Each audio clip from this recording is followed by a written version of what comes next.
اعوذ باللہ من الشیطان الرجیم بسم اللہ الرحمن الرحیم ویل لکل ہمزۃ لمزہ الذی جمع مالا وعددہ یحسب ان مالہ اخلدہ کلا لینبذن فی الحطمہ وما ادراک ما الحطمہ نار اللہ الموقدۃ التی تطلع علی الافئدہ انہا علیہم مؤصدہ فی عمد ممددہ۔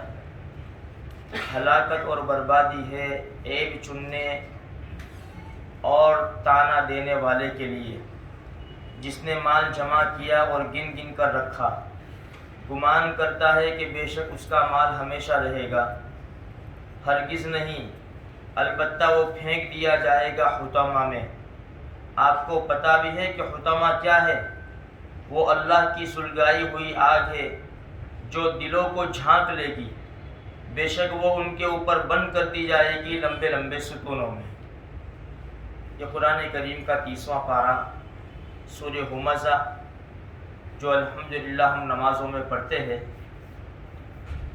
ہے چھوٹی صورت لیکن اللہ تبارک و تعالیٰ نے بڑی عجیب باتیں اس میں بیان کی ہے۔ ویل ویل ویل لکل ہمزۃ لمزہ۔ ویل اس کا معنی ہلاکت اور بربادی بھی ہے، اور ویل جہنم کی ایک وادی ہے، بڑی خطرناک وادی ہے جہنم کی، اس کا نام بھی ویل ہے۔ ہلاکت اور بربادی ہے اس آدمی کے لیے جو عیب چنے، عیب تلاش کرے پیٹھ پیچھے۔ بعض لوگوں کی عادت ہوتی ہے کہ وہ بس وہ عیب تلاش کرتے رہتے ہیں، حالانکہ کوئی بھی انسان عیب سے پاک نہیں ہے، ہر ایک کے اندر کچھ نہ کچھ عیب ہے، بے عیب صرف اللہ کی ذات ہے۔ اسی لیے نبی کریم صلی اللہ علیہ وسلم کا پاک ارشاد ہے، من ستر عیبا مسلما سترہ اللہ یوم القیامہ، جس نے کسی مسلمان کا عیب چھپایا دنیا کے اندر، اللہ تبارک و تعالیٰ کل قیامت کے میدان میں اس کا عیب چھپائے گا۔ عیب دار ہم سب عیب دار ہیں، کسی نہ کسی میں کچھ نہ کچھ عیب ہے، تو ہم اپنے عیب تلاش کر کے اس کی کمیاں پوری کرنے کی کوشش کریں، ہم دوسرے لوگوں کے عیب تلاش نہ کریں، ورنہ ہمارا ایمان کمزور اور دھندلا ہوتا چلا جائے گا۔ جو انسان دوسروں کی فکر کرتا ہے، اپنی فکر نہیں کرتا، تو وہ گھاٹے میں چلا جاتا ہے۔ تو عیب چننے والے کے لیے ہلاکت ہے جو پیٹھ کے پیچھے لوگوں کے عیب تلاش کرتا ہے۔ لمزہ جو روبرو فیس ٹو فیس طعنہ دیتا ہے، یہ بھی بہت بری چیز ہے کہ انسان کو اس کے منہ کے سامنے طعنہ دے دے۔ تو قرآن کہتا ہے ایسے لوگوں کے لیے ہلاکت اور بربادی ہے۔ یہ کسی اور کی بات نہیں ہے، یہ قرآن کی بات ہے، اور قرآن جس کے لیے بربادی کا فیصلہ کرتا ہے وہ تو نقصان اور گھاٹے میں ہے۔ اس لیے میرے بھائیوں ایک بات یاد رکھو، ہم سب عیب دار ہیں، ہم سب جانتے ہیں کہ ہمارے اندر کیا کیا عیب ہے، ہماری آنکھوں میں دیکھنے کے حساب سے کیا عیب ہے، کانوں میں سننے کے حساب سے کیا عیب ہے، ہماری اپنی پوری زندگیوں میں کیا کیا عیب ہے، ہم جانتے ہیں۔ ہم کیا کسی کے عیب کو دیکھیں گے؟ اپنے عیب تلاش کرو اور اس کو یعنی اس کی کمیاں پوری کرنے کی کوشش کرو۔ الذی جمع مالا وعددہ، کہ جس نے مال کو جمع کیا اور گن گن کر رکھا، اس کے اندر دوسرا عیب کیا ہے؟ ایک تو عیب یہ ہے کہ لوگوں کے عیب تلاش کرتا ہے، روبرو طعنے دیتا ہے، اور پھر مال جمع کرتا ہے، گن گن کے رکھتا ہے۔ محبت اس کو کہتے ہیں، جس کو بہت زیادہ محبت ہوتی ہے نا، خالی خالی کبٹ کھول کے بھی دیکھے گا کہ صحیح سلامت ہے کہ نہیں ہے۔ ہر ایک کو کوئی انکار نہیں کرتا، پیسوں کی محبت تو سب کو ہے، اس سے کسی کا انکار نہیں ہے۔ یہ زکوٰۃ جو رکھی ہے نا، زکوٰۃ، تو وہ پیسوں کی محبت دور کرنے کے لیے رکھی ہے۔ جو غریب لوگوں کو، مسکینوں کو، رشتہ داروں کو جو دینے کا حکم دیا ہے، کچھ حقوق رکھے مال کے، وہ اسی لیے رکھے کہ مال کی محبت کم ہو جائے، اسی لیے رکھے ہیں وہ۔ تو مال کی محبت تو سب کو ہے، لیکن یہ دل کے اندر نہیں آنی چاہیے میرے بھائیوں۔ اگر دل کے اندر آ گئی نا تو پھر بڑا بڑا خطرہ ہے، بڑے خطرے کی بات ہے۔ پھر انسان کو زکوٰۃ بھی ٹیکس معلوم ہوتا ہے کہ یہ شریعت نے ہمارے اوپر ٹیکس رکھا ہے، مسلمان ایسا کہتا ہے۔ جب تک یہ دل کے باہر ہے تو کوئی تکلیف نہیں ہے۔ جیسے کہ کشتی پانی کے اوپر، جب تک پانی کے اوپر چلتی ہے کوئی نقصان نہیں ہے، لیکن جیسے پانی اس کے اندر آیا کشتی کے اندر تو پھر نقصان کا خطرہ ہے۔ الذی جمع مالا معددا، مال جمع کرتا ہے اور اچھی طرح گن گن کے رکھتا ہے، پھر گمان کیا کرتا ہے پتہ ہے؟ یحسب ان مالہ اخلدہ، اس کا گمان یہ ہے کہ یہ مال ہمیشہ رہے گا اس کے پاس، اس کا یہ گمان ہے۔ نہیں، اللہ کی ذات بڑی بے نیاز ہے۔ اللہ جب کسی کو پکڑنے کے اوپر آتا ہے تو پورے شہر کو اجاڑ دیتا ہے۔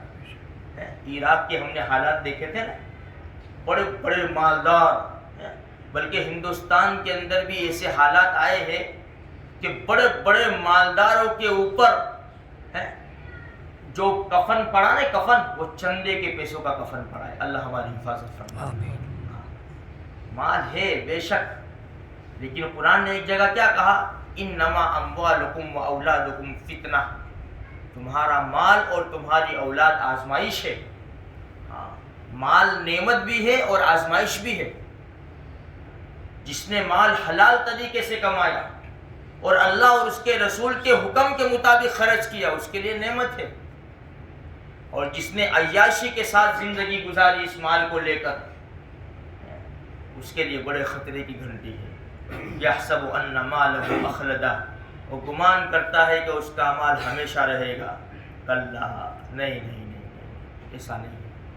لیمبذن فی الحطمہ، ہم اس کو ڈال دیں گے حطمہ میں۔ پھر قرآن کہتا ہے وما ادراک ما الحطمہ، جانتے بھی ہو، کچھ خبر بھی ہے حطمہ کیا ہے؟ حطمہ رونڈ دینے والی، توڑ پھوڑ کر مروڑ دینے والی یہ آگ ہے۔ نار اللہ الموقدہ، اللہ کی سلگائی ہوئی آگ ہے۔ صرف آگ کہہ دیتے آگ، لیکن یہاں اللہ کا لفظ آئے، اللہ کا لفظ کہ اللہ کی سلگائی ہوئی آگ ہے۔ جب اللہ کی طرف یہ آگ کی نسبت ہوئی تو بڑی خطرناک آگ ہے یہ۔ پھر حضرت ابو ہریرہ رضی اللہ تعالیٰ عنہ راوی ہے، قاضی ثناء اللہ پانی پتی رحمۃ اللہ علیہ نے اپنی تفسیر میں اس آیت کے ماتحت یہ روایت نقل کی ہے کہ نبی کریم صلی اللہ علیہ وسلم نے فرمایا اللہ پاک نے جہنم کی آگ کو 1000 سال تک سلگایا۔ اور یہ بات یاد رکھو، آگ جتنی سلگتی ہے نا اتنی گرم ہو جاتی ہے، جتنی سلگے گی اتنی گرم ہو جائے گی۔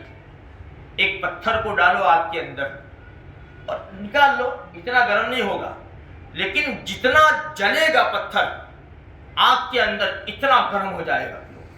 تو آگ جتنی جلتی ہے نا اتنی زیادہ گرم ہوتی ہے۔ تو نبی کریم صلی اللہ علیہ وسلم کا پاک ارشاد ہے اللہ پاک نے جہنم کی آگ کو 1000 سال تک سلگایا ہے، 1000 سال تک۔ وہ آگ لال ہو گئی، بالکل لال۔ پھر اللہ کے رسول فرماتے پھر دوسرے 1000 سال سلگایا، پورے 2000 سال وہ آگ بالکل سفید ہو گئی۔ پھر تیسرے 1000 سال سلگایا، وہ آگ بالکل سیاہ ہو گئی، اور جہنم کی آگ بالکل سیاہ ہے، کالی آگ ہے، کالی۔ اس کی ایک وجہ یہ بھی ہے، دیکھو قرآن ہمیں کیسا سمجھا رہا ہے۔ جو ڈراتا ہے نا قرآن، وہ ہمدردی سے ڈراتا ہے۔ جس طرح میں نے کہا تھا نا کہ بیٹا باپ کو ڈراتا ہے، باپ بیٹے کو ڈراتا ہے کہ بیٹا یہ سانپ ہے، نقصان دینے والی چیز ہے، اس کے پاس مت جانا، کوئی کھانے پینے کی چیز ہوتی ہے، بیٹا یہ مت کھانا، یہ مت پینا، اس سے نقصان ہوگا۔ باپ ہمدردی سے ڈراتا ہے بیٹے کو۔ یہاں قرآن اور اللہ کے پیارے نبی ہمیں امت کو ہمدردی سے ڈراتے ہیں کہ یہ اللہ کی سلگائی ہوئی آگ ہے۔ ہمیں ڈراتا ہے اللہ پاک ہمدردی سے۔ یہ آگ بالکل کالی ہے، کالی کالی چیز ہوتی ہے، اندھیرا ہوتا ہے، تو اندھیرے میں ایک دوسرے کا چہرہ بھی نظر نہیں آتا. اگر تکلیف ہو، پریشانی ہو، ہسپتال بھرے پڑے ہوئے، ایک دوسرے کی تکلیفیں دیکھ رہے ہیں سب. لیکن جب لائٹ چلی جاوے، بالکل اندھارا ہو جاوے، بالکل اندھیرا، نظر نہیں آتا، تاریکی، تو کیا دیکھ سکیں گے؟ اگر کوئی پکارے مصیبت سے تو کیا اس کی پکار کوئی قبول کر سکتا ہے؟ تو یہ جہنم کی آگ بالکل کالی ہے، جس میں جہنمی لوگ جلیں گے تو ایک دوسرے کو دیکھ بھی نہ سکیں گے. اللہ ہم سب کی حفاظت فرمائے. آمین. اسی لیے قرآن کہتا ہے نار اللہ الموقدہ، کہ یہ اللہ کی سلگائی ہوئی آگ ہے. پھر آگے صفت بتاتے ہیں یہ آگ کی، التی تطلع علی الافئدہ، یہ آگ دلوں کو جھانک لیتی ہے، دلوں تک پہنچ جاتی ہے. تو سبھی آگ دلوں تک پہنچ جاتی ہے، دنیا کی آگ بھی پہنچ جاتی ہے، لیکن وجہ کیا ہے؟ کہ دنیا کی آگ جب دل کو پہنچتی ہے اس سے پہلے انسان مر جاتا ہے. دل کو پہنچنے، دل تو بہت اندر ہے، دل پر پہنچنے سے پہلے انسان مر جاتا ہے. اور جہنم کے اندر موت نہیں ہے. اس سے تکلیف کا کتنا اندازہ ہوتا ہے. نمبر ایک کہ کیسی تکلیف ہوگی. یہ سارا جل کے، انسان دنیا میں جلتا ہے، اللہ ہماری حفاظت فرماوے، تو اوپر کا بھی جلتا ہے کہ مر جاتا ہے، پھر اندر جلتا رہتا ہے، کوئی تکلیف نہیں. لیکن یہاں موت نہیں ہے، اس لیے ایسا جلے گا انسان کہ اندر تک آگ پہنچ جائے گی. تو یہ پتا چلا کہ کتنی خطرناک تکلیف ہوگی. دوسرے نمبر کے اوپر کہ دل کو جھانک لیتی ہے آگ، دل تک پہنچ جاتی ہے، اس لیے کہ دل یہ بادشاہ ہے، پورے جسم کا دل بادشاہ ہے. جب تک دل فیصلہ نہیں کرتا وہاں تک انسان آگے قدم نہیں اٹھاتا. اسی لیے حدیث میں آتا ہے الا ان فی الجسد لمضغہ، ہوشیار ہو جاؤ، خبردار ہو جاؤ، تمہارے جسم کے اندر گوشت کی ایک بوٹی ہے. الا ان فی الجسد لمضغہ اذا صلحت صلح الجسد کلہ وَإِذَا فَسَدَتْ فَسَدَ الْجَسَدُ كُلُّهُ أَلَا وَهِيَ الْقَلْبُ. اللہ کے رسول صلی اللہ علیہ وسلم کے الفاظ تو دیکھو. تمہارے جسم کے اندر گوشت کا ایک لوٹھڑا ہے، ایک بوٹی ہے، جب وہ صحیح سالم ہو جاتا ہے تو پورا جسم صحیح سالم، پورا جسم. آج ہم یہاں پر بیٹھے ہیں، ماشاءاللہ معصوم چہرے ہیں، اللہ کے رسول صلی اللہ علیہ وسلم کی اللہ کی باتیں سن رہے ہیں، دل ٹھنڈا پڑا ہوا ہے، سکون اطمینان کے ساتھ اللہ اور اس کے رسول کی یہ باتیں قبول کرتا ہے، کسی قسم کی کوئی گناہ کی یعنی خواہش نہیں ہے. اس لیے کہ دوسری وجہ بھی یہ ہے کہ ہمارے اعضاء بھوکے ہیں، ہمارے اعضاء بھوکے ہیں، دل بھرا ہوا ہے. جب اعضاء بھر جاتے ہیں تو پھر دل بھوکا ہو جاتا ہے، پھر دل کو خواہش چاہیے، کھانا چاہیے. تو اللہ کے رسول صلی اللہ علیہ وسلم نے فرمایا کہ تمہارے جسموں کے اندر گوشت کی ایک بوٹی ہے، اگر وہ صحیح سالم ہو جائے گا تو سارا جسم صحیح سالم ہو جائے گا، اگر وہ بگڑ جائے گا تو سارا جسم بگڑ جائے گا. الا وہی القلب، وہ کیا ہے؟ وہ کیا ہے؟ وہ دل ہے، دل. اسی لیے حدیث میں آتا ہے جب انسان کوئی گناہ کرتا ہے نا تو دل کے اندر ایک سیاہ نقطہ، ایک ڈوٹ پڑ جاتا ہے، دل کے اندر کالا کالا ڈوٹ پڑ جاتا ہے. اگر وہ گناہوں سے توبہ کر لے، وہ اللہ پاک دھو دیتے ہیں اس کو، پھر دل صاف ہو جاتا ہے. لیکن اگر پھر گناہ کیا، پھر پڑا، پھر توبہ کی، 70 مرتبہ سے زیادہ بھی اگر انسان توبہ توڑ دیتا ہے نا تو بھی اللہ اس کی توبہ کو قبول کر کے اس کا دل دھو دیتا ہے. اتنا بڑا مہربان ہے. لیکن کوئی بدنصیب بندہ توبہ ہی نہ کرے، بس وہ گناہ میں لگا رہے، توبہ کی توفیق ہی نہیں ہوتی اس کو، تو جیسے گناہ کرے گا وہ ایک نقطہ پڑتا جائے گا. دوسرا گناہ کیا، پھر دوسرا نقطہ، پھر تیسرا گناہ کیا، تیسرا نقطہ، پورا دل کالا اور سیاہ ہو جاتا ہے. اب مسجد میں آنے کی اس کو سمجھ نہیں پڑتی. اب پیارے نبی کیا کہہ رہے، کیا فرما رہے، قرآن کیا کہہ رہا ہے، اب اس کو سمجھ میں نہیں آتا، اس لیے کہ دل ہی کالا ہو چکا ہے. اسی لیے قرآن کہتا ہے نار اللہ الموقدہ التی تطلع علی الافئدہ، یہ اللہ کی سلگائی ہوئی آگ ہے جو دلوں کو جھانک لیتی ہے، انہا علیہم مؤصدہ، عجیب، اللہ کا عذاب بڑا سخت اور بڑا دردناک ہے، وہ آگ ان پر بند کر دی جائے گی، فی عمد ممددہ، لمبے لمبے ستون ہوں گے اور ان کے اوپر بند کر دیا جائے گا۔ تفسیر میں لکھا ہے اخیر میں، جب ہمیشہ کے جہنمی جہنم میں رہیں گے نا، ہمیشہ کے، بس ان کے اوپر سکہ لگ گیا کہ جہنم میں رہیں گے، تو ان کو بند کر دیا جائے گا، اوپر سے بھی بند کر دیا جائے گا۔ کسی نے کہا کہ یہ لوگ جہنم سے نکلیں گے نہیں، بھاگیں گے نہیں، تو یہ آیت ہے، کیسے بھاگ سکتے ہیں جب رب ہی ان کو بند کر دے، جب ان کو بند کر دیا جائے گا اور کیلیں ٹھوک دی جائے گی، صندوقوں میں بند کر دیا جائے گا، بڑے بڑے صندوقوں میں۔ یہ جسم اتنا نہیں ہوگا جہنم میں، جس طرح جنت کے اندر انسان 60 فٹ کا ہوگا، 60 فٹ۔ آدم علیہ السلام کی اس کو ہائٹ دی جائے گی، داؤد علیہ السلام کی آواز دی جائے گی، ایوب علیہ السلام کا صبر دیا جائے گا، اور نبی کریم صلی اللہ علیہ وسلم کے اخلاق دیے جائیں گے، یوسف علیہ السلام کی خوبصورتی دی جائے گی، کتنے نبیوں کی صفات دے کر انشاءاللہ ہم سب کو جنت میں داخل کیا جائے گا انشاءاللہ۔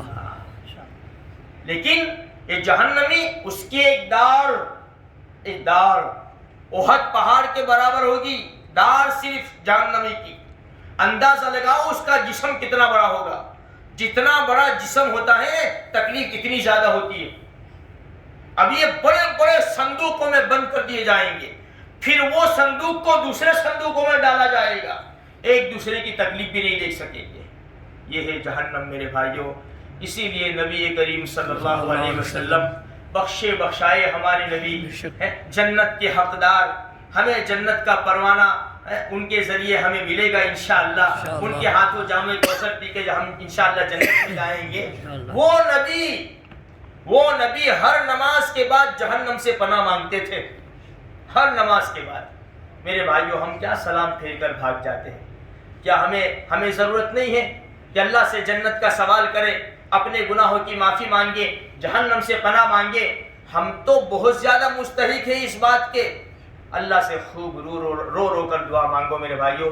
چند گھڑیاں، چند دن نہیں بلکہ چند گھڑیاں باقی ہے، پورا مہینہ نکل چکا ہے، چند گھڑیاں باقی ہے، اس کی قدر کر لو۔ اللہ سے رو، گڑ گڑاؤ، بیماروں کے لیے شفا مانگو، امن و امان کی اللہ تبارک و تعالیٰ سے دعا مانگو۔ اللہ تبارک و تعالیٰ ہم سب کو کہی سنی باتوں کے اوپر عمل کرنے کی توفیق عطا فرمائے۔ اللہم ارفع عنا البلاء والوباء، اللہم ارفع عنا البلاء والوباء، اللہم ارفع عنا البلاء والوباء، اللہم اشف مرضانا ومرضى المسلمین واغفر موتانا وموتى المسلمین۔ اللہم انا نسألك علما نافعا ورزقا واسعا وشفاء من كل داء۔ اللهم إنا نسألك العفو والعافية في الدنيا والآخرة، اللهم استر عوراتنا وآمن روعاتنا، اللهم أحسن عاقبتنا في الأمور كلها وأجرنا من خزي الدنيا وعذاب الآخرة، اللهم إنا نعوذ بك من زوال نعمتك وتحول عافيتك وفجاءة نقمتك وجميع سخطك، جزا الله عنا محمدا ما هو أهله صلى الله عليه وسلم، سبحان ربك رب العزة عما يصفون وسلام على المرسلين والحمد لله رب العالمين۔